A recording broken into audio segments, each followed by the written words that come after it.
Welcome back to our YouTube channel. Apa kabar Hagios Youth and Teens?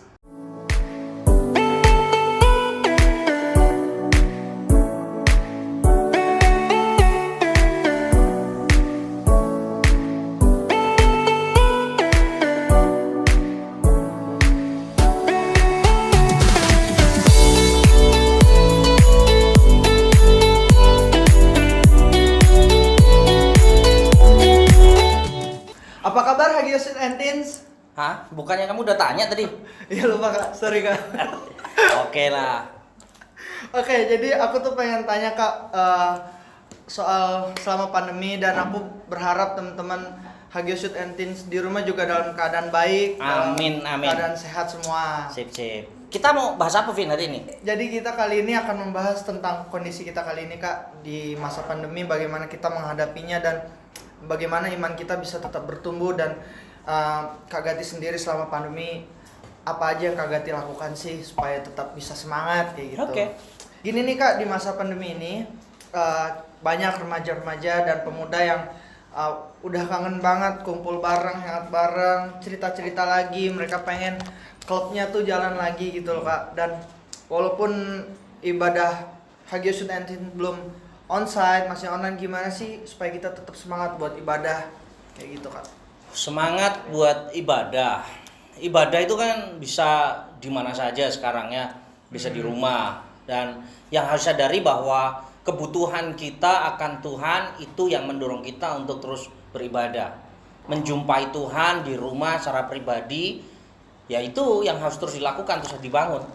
Mungkin di gereja belum bisa, tapi di rumah ya kita harus terus. Itu hal yang wajar seharusnya. Nggak perlu pandemik pun harusnya itu tetap berjalan setiap harinya. Seperti kita memang punya kesadaran ya kak? Ya, gitulah. Yang bener tuh gimana kayak gitu loh. Betul. Dan Kak Gati selama pandemi ini kegiatannya ngapain aja sih di rumah? Apa nggak bosen apa pandemi, kan kita nggak bisa kemana-mana, tempat liburan juga kadang buka kadang tutup kayak gitu. Bosen apa enggak? Kalau bilang bosen apa enggak pasti bosen. Ya. Pandemi kemana aja masih ya sesekali ke kantor, sekali ke gereja. Di rumah ya bersyukur ada kegiatan di rumah. Jadi karena ada kegiatan di rumah, mendampingi anak-anak belajar, jadi ya nggak terlalu terasa lah karena ada kegiatan yang lain. Gitu. Dan aku tuh penasaran banget sih Kak, dan beberapa temen juga mempunyai pertanyaan yang sama. Gimana sih kita bisa tahu kalau kondisi hidup kita nih sedang baik-baik aja? Terkadang kan kita juga nggak tahu sebenarnya hidup kita nih sebenarnya baik-baik aja atau kita malah udah menikmati ya kenyataannya seperti ini gitu loh. Hidup yang baik-baik aja, mungkin ini pandangan setiap orang akan berbeda ya. Luas Hidup ya, Kak? luas sekali hidup yang baik yang seperti apa. Ada orang yang berpikir hidup baik kalau aku punya materi yang baik. Hidup yang baik kalau aku sudah berkecukupan. Aku mau butuh apa aja bisa, mau ngapain aja bisa. Mungkin baru dia bisa berkata hidupku baik. Tapi hidup baik menurutku hidup yang tidak terus jatuh di dalam hal-hal yang terus-menerus sama. Buatku itu hidup yang baik, hidup yang terus maju, bergerak ke depan, menghasilkan karya-karya baru. Buat saya itu hal yang baik. Dan untuk bisa mengerjakan itu kita bisa dari rumah. Gitu. Dari rumah pun bisa. Sebenarnya nggak ada halangan untuk kita tetap mengerjakan hidup yang baik di masa seperti ini. Oh, jadi walaupun kondisi hidup kita sedang susah, kita mesti tetap hidup berkualitas gitu ya, tetap upgrade hidup kita ya. Ya. Wow.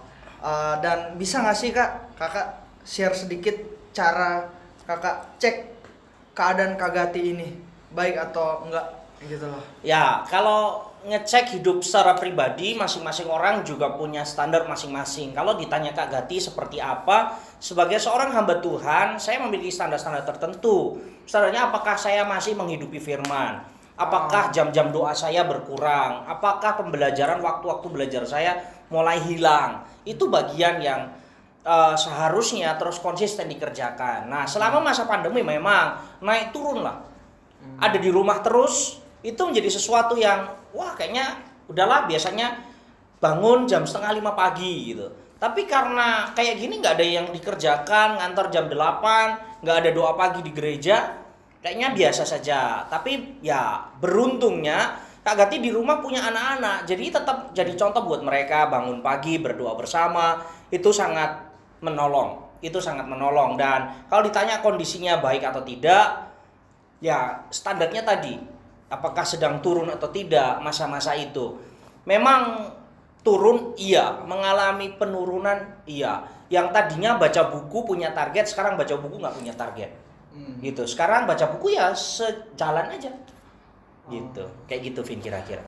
Nah guys, penting juga buat kita ya supaya kita tetap bisa terus cek hidup kita, tetap koreksi, introspeksi diri, hidup kita nih baik-baik aja atau enggak, apakah tidak lagi stabil atau tidak stabil, lagi baik atau tidak baik, kita harus tetap cek hidup kita. Dan mungkin dari saran-saran dari poin-poin yang aku tangkap tadi, Kak Gati bilang soal waktu pribadi dengan Tuhan, apakah kita masih tetap berdoa, tetap berharap sama Tuhan, itu tetap juga harus dibangun selama pandemi seperti ini ya Kak, supaya hidup kita tetap berkualitas gitu ya. Ya, bener banget buat anak-anak pemuda, remaja yang sedang ada di dalam situasi yang seperti ini, bangun kesadaran untuk terus mengerti bahwa kita butuh Tuhan.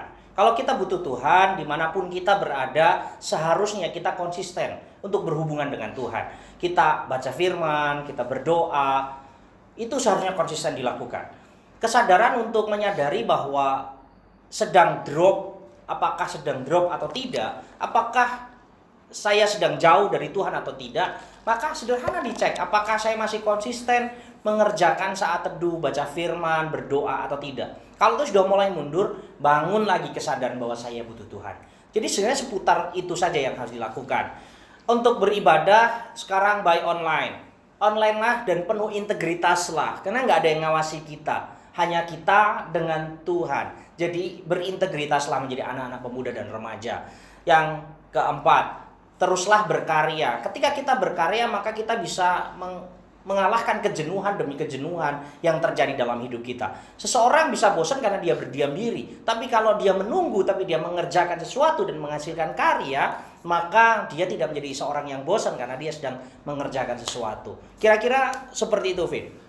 Baik Kak, wah keren banget sharing-sharing kita kali ini, sangat singkat tapi sangat berarti ya buat teman-teman di rumah, semoga bermanfaat. Oke guys, that's all dari kita guys, dan stay tune terus, pantengin terus YouTube channel kita, Hagios Youth and Teens. Be different and keep on fire. God bless you guys. God bless you.